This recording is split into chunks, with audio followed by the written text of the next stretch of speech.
నా కుమార్తె కళ్యాణానికి 100 మందిని పిలిపించి భోజనానికి వంటలు గావించాను. 100 మంది భోజనశాలకే 100 మందిని పిలిపించాను. పరిచారకులు ఒక 1000 మందిని తీసుకురమ్మని చెప్పాను. 1000 మంది గంగిపేలు ఉన్నారు. అంతమంది 1000 మంది మనకేం తక్కువ 10 నాకలు కోసినా సరిపోదు. 10 కాదు 100 కోసిన మంచిదే. 100 కోసిన మంచిది అంటవా? ప్రతి అందరికి మాత్రం ఇంటింటికి కలిసి భోజనం పెట్టవాలని డీజే పెడదామా? డీజే పెట్టిన మంచిదే, నువ్వు డాన్స్ చేసిన మంచిదే. ఆడ 5 మూరల కడ పెడదాం ఇక డీజే.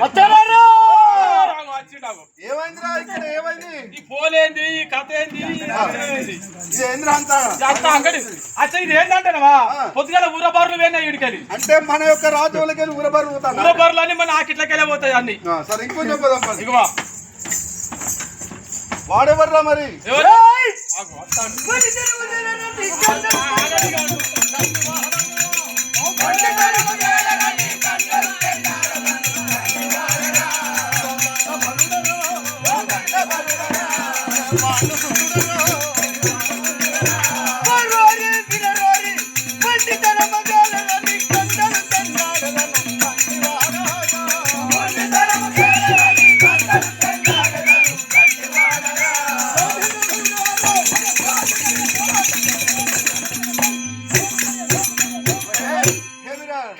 ఉన్నాయని వచ్చావు గాని నా తల్లిని అనరాని మాటలు అన్నావు కదా, ఇక నువ్వే చిక్కేవరా నీ ప్రాణం. నగరంలో నా యొక్క కుమార్తె వివాహానికి ఒక దున్నపోతలు వచ్చింది. ఈ దున్నపోతు ఎడికెళ్ళి వచ్చిందే? గౌడి దున్నపోతు వాని ప్రాణంలో తెచ్చేసరికి వచ్చాను.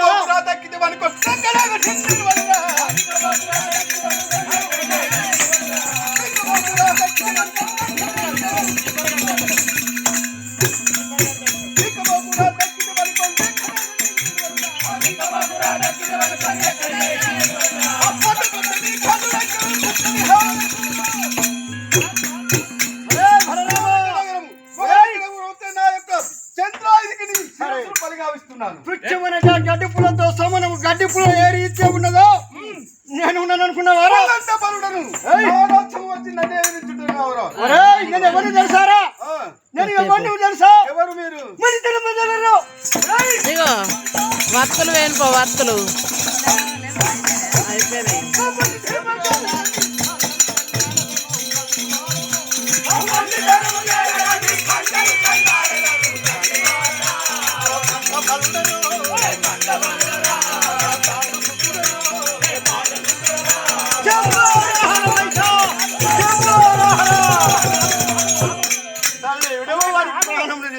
ఆడు నీ మామయ్య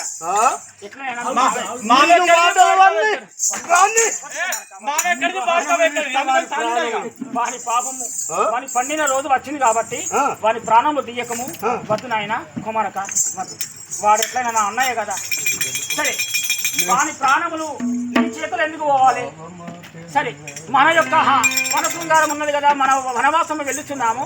వాటితో మనకు అవసరం లేదు నాయన. సరే వెళ్దాం పండుగ. ప్రధాని చూసి కొద్దిగా అయితే మా చెల్లెలు లేకపోతే అనవసరంగా నా ప్రాణం పోయేది. ఏంది? అయ్యో అన్నాడు. ఏమంటివి?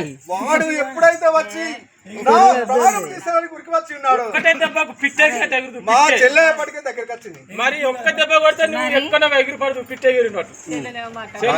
చెల్లె లేకపోతే నీ పని ఎప్పుడో ఇంకెక్కడ గడ్డి మరుసు తెల్లారు వారికి. చెల్లెమ్మ నీకు ఇదే వందనం. ఎవరు చెల్లెవాళ్ళు? ఎవరు చెల్లెక్కరా? చెల్లెవాళ్ళు చెల్లెనగా నేను చల్లవాళ్ళు. అన్న లేడు, నాకు ఎవరు లేరు. తోబుట్టిన వారు నాకు ఎవరు లేరు. చచ్చిపోయాడు అన్న, చచ్చిపోయాడు. ఎవరితో చచ్చిపోయాడు? వెళ్ళన్నా వెళ్ళు. ఎప్పటికైనా కానీ ఆమె చెల్లెలు నేను అన్నను. ఏడుకెళ్ళి వస్తుంది ఆ మాట. చిన్నప్పటి నుంచి. చిన్నప్పుడు చిందేనా? చెల్లెమ్మ రావమ్మ చెల్లెరు మా ఇంటికి, పాటు రాని రాతో పంపు ఇంటికి, రావమ్మ చెల్లెరు మా ఇంటికి, రావమ్మ చెల్లెరు మా ఇంటికి, రావమ్మ నీకు రత్నాల సొమ్ములు, రావమ్మ నీకు రత్నాల సొమ్ములు.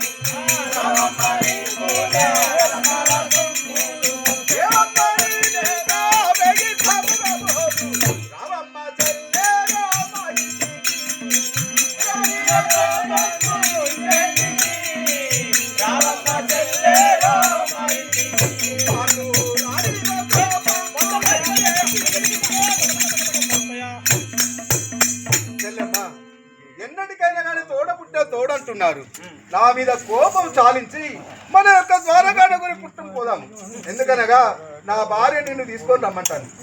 అన్నా అన్నా అన్నా ఎంత కోపడ్డా గాని మన బంధము విడిపోని బంధం. అది పవిత్ర బంధం కాదు, ప్రేమ బంధం కాదు. అన్నదమ్ముల రావమ్మ నీకు నా రక్తాల సొమ్ము. రావమ్మ నీకు నా రక్తాల సొమ్ము.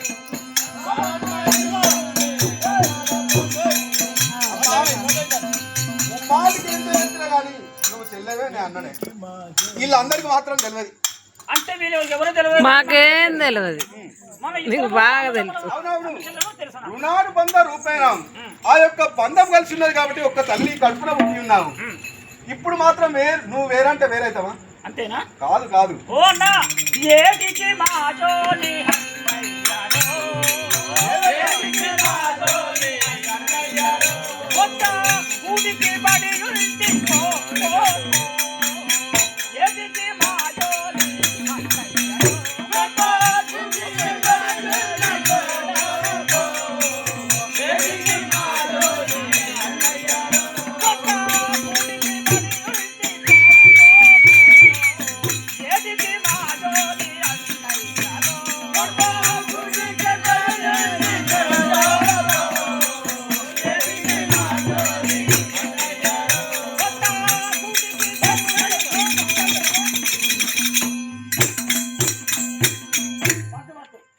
మేము పొట్ట కూడి కోసము మీ వద్ద ఉన్నాము గాని బుక్కడు అన్నం పెడతానని ఉన్నాము గాని ఒక్క అన్నమే తిన్నాము గాని నీ సొమ్ములు సంబంధాలు ఏమన్నా తీసుకుపోయామా?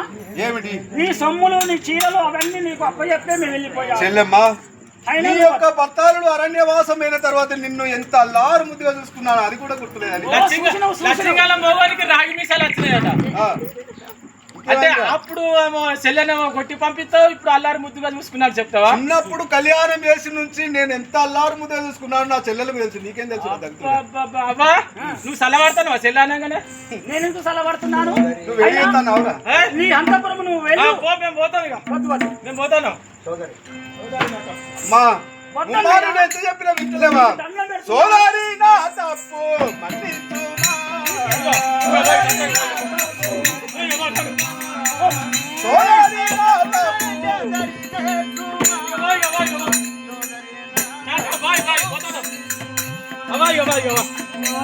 అన్నా పోతున్నానే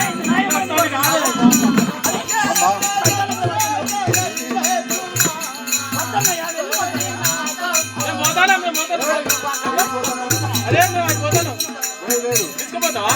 ఒక్క తల్లి తప్పు చేస్తే తల్లి ఏ విధంగా అట్లనే నేను కూడా తప్పు చేసిన కావచ్చు. మా చెల్లెలు నన్ను క్షమిస్తుంది. అంటే మీ చెల్లె నిన్ను క్షమిస్తాను అంటావు? అవును. సోదరి నా తప్పు సోదరి నా తప్పు నాని రాయో తప్పు సాధించుమా. సోదరి నా తప్పు మన్నించుమా.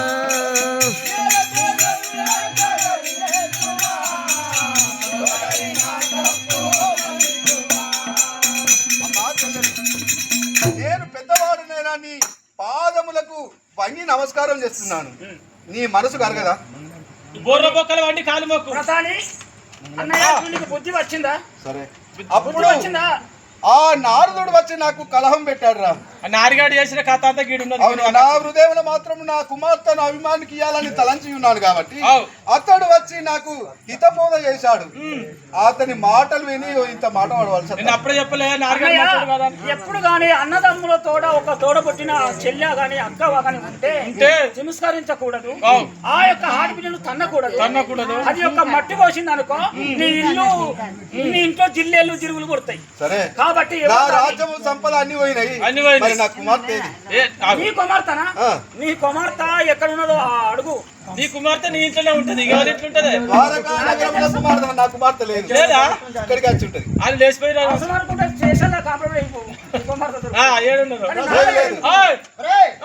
ఈ కథను వాడించిన వారికి వరకు అన్నదోస్త్రము అన్నదానము గోదానము భూదానము పట్టదానము శుభరాధనము దశాదానములో అన్ని నొసుయాలి. మరి మహారాజులో జై భవ. కట్నాలు ఎత్తే చచ్చిపోయిన వారి పేరు మీద కట్నాలు ఎత్తే ఇప్పుడే వేయమాను. లేకపోతే లేదు. మంగళహారతి కట్టుకొని కట్నాలు కట్టుకొని రావాలి. నేను తెలుసు అక్క అదే అడగడానికి